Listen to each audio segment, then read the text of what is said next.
Idol Season 8 runner-up Adam Lambert sa SM Mall of Asia kagabi, dinagsa ng libo-libong fans. Ang iba kinarir, pati po ang pananamit ng kanilang idol. Narito ang report si Victoria Tulan.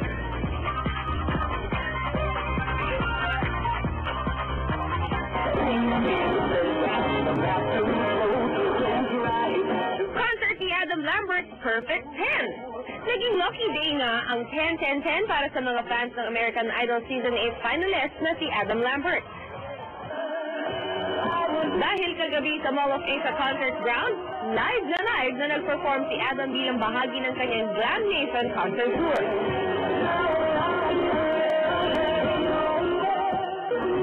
With his remarkable singing talent and performance, nako, talaga namang nagsilbing magandang panimula ng linggo ang concert ni Adam sa kanyang maraming Pinoy fans. Grabe, sobra. Galing. Pagka nakakainis kasi sobrang galing talaga. Masaya. Magaling.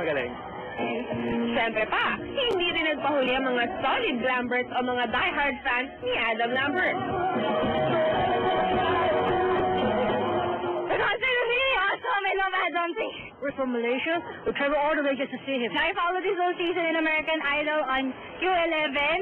And so bad we can't vote all the way here, but if we could vote, I'd definitely vote for him.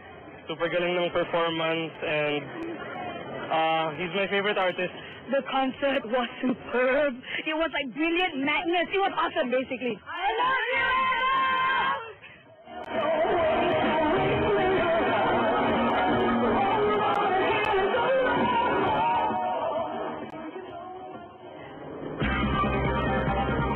More ticket stories coming up, so stay with us.